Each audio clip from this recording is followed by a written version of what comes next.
Vous savez, certaines des maladies les plus redoutables et les plus rapides du monde animal, elles semblent n'avoir absolument aucun lien entre elles. Et pourtant, il y a bien un ennemi commun, un ennemi invisible et incroyablement patient qui est à l'origine de chacune d'entre elles. On va plonger ensemble dans cette analyse pour voir ce qui se cache vraiment derrière ces affections mortelles. Alors c'est quoi ce fameux lien mystérieux? Qu'est-ce qui peut bien relier le tétanos, qui paralyse à cause d'une simple piqûre, le botulisme, qui est souvent fatal, et le charbon symptomatique, qui peut tuer un animal en moins de 24 heures? Eh bien la réponse, elle tient en un seul nom, celui d'une famille de bactéries aussi discrète que mortelle. Et voilà le coupable, la famille des bactéries Clostridium. Mais attention, ce ne sont pas des bactéries ordinaires. Leur arme secrète, c'est la production de toxines qui sont incroyablement puissantes. Et leur stratégie de survie, elle est presque parfaite. Tout ça grâce à ce qu'on appelle les endospores. Pour vraiment comprendre leur efficacité redoutable, il faut d'abord s'intéresser à leur plus grand secret, leur incroyable capacité de survie, leur stratégie de l'endospore. Il faut vraiment imaginer ces endospores comme des sortes de capsules de survie, des véritables forteresses microscopiques. Elles sont tellement résistantes qu'elles peuvent survivre dans le sol pendant des années, en défiant la chaleur, la sèche-fesse et même les désinfectants. Elles attendent patiemment que les conditions parfaites soient réunies pour se réactiver. Et ce plan d'attaque, il est d'une efficacité redoutable et c'est un peu la signature commune de la plupart de ces maladies. D'abord, la spore entre dans l'hôte, ensuite elle va trouver un environnement qui lui plaît et le point crucial ici, c'est l'absence d'oxygène. Troisièmement, elle sort de sa longue hibernation et commence à se multiplier.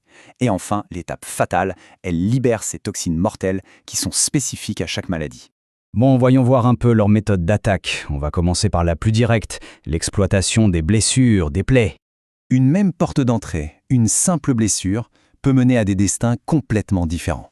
D'un côté, on a le tétanos, qui s'infiltre par une petite piqûre et qui libère une neurotoxine paralysante. Et de l'autre, on a l'œdème malin, qui lui profite de plaies plus larges pour provoquer un gonflement qui peut être fatal en moins de 48 heures. Pour le tétanos, l'un des signes les plus marquants et les plus visuels, c'est cette fameuse position du cheval d'arçon. En fait, l'animal devient tellement rigide à cause des spasmes musculaires qu'il se tient de manière complètement étendue. C'est une image assez saisissante de l'action de la neurotoxine. Mais attention, l'ennemi n'a pas toujours besoin d'une porte grande ouverte. Parfois, il est déjà à l'intérieur, en train d'attendre. C'est ce qu'on peut appeler leur stratégie d'infiltration interne. Le charbon symptomatique, ou blackleg, en est l'exemple parfait. Les spores sont ingérées, elles se logent tranquillement dans les muscles. Et elles ne posent aucun problème. Jusqu'à ce qu'un simple bleu, une contusion qui peut arriver lors d'un transport par exemple, crée la petite zone sans oxygène idéale pour que les spores s'activent. Et à partir de là, la suite est fulgurante. Un détail assez frappant, même s'il est un peu macabre, qu'on retrouve à l'autopsie, c'est cette fameuse odeur de beurre rance qui émane du muscle infecté. C'est un signe vraiment distinctif qui aide au diagnostic de cette maladie terrible. Mais le déclencheur interne, ce n'est pas toujours un bleu. Parfois, il y a un complice. Dans le cas de la Black Disease et de la Redwater Disease, ce complice, c'est souvent un parasite, la douve du foie. En fait, en endommageant le foie, ce parasite crée sans le vouloir les conditions idéales pour que les spores de Clostridium se réveillent et passent à l'attaque.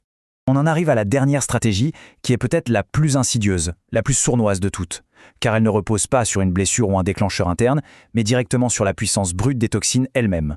Ici, on a deux cas de figure bien distincts. D'un côté, le botulisme, où l'animal ingère directement des toxines qui sont déjà formées dans un aliment, et de l'autre, l'entérotoxémie, où une bactérie Clostridium, qui est normalement présente dans l'intestin, se met à proliférer de façon incontrôlée et à libérer ces toxines de l'intérieur. D'ailleurs, l'entérotoxémie est tellement violente que l'un de ses signes post-mortem les plus connus, c'est ce qu'on appelle l'intestin violet. Ça décrit bien les sections de l'intestin qui deviennent pourpres, une véritable signature visuelle de l'action dévastatrice de la toxine. Alors, face à un ennemi aussi redoutable, qui attaque de multiples façons, qu'est-ce qu'on peut bien faire? Quelle peut être la défense? Heureusement, il en existe une, et elle est remarquablement efficace. Et la clé de cette défense, elle tient en un seul chiffre, 7. Ce chiffre, il fait référence au vaccin 7-Way, qui est un outil de prévention absolument essentiel.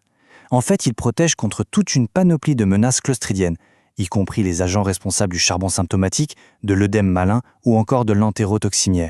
C'est une sorte de défense unifiée contre plusieurs des maladies qu'on vient de voir. Et c'est ça le message le plus important à retenir. Avec les maladies clostridiennes, le temps est un luxe qu'on n'a tout simplement pas. Le traitement, c'est une course contre la montre et l'issue est malheureusement très souvent fatale. Du coup, la stratégie la plus efficace et de loin, ce n'est pas de traiter, mais de prévenir. Et ça nous amène à une dernière réflexion. L'efficacité de ces vaccins, c'est un vrai triomphe de la science vétérinaire.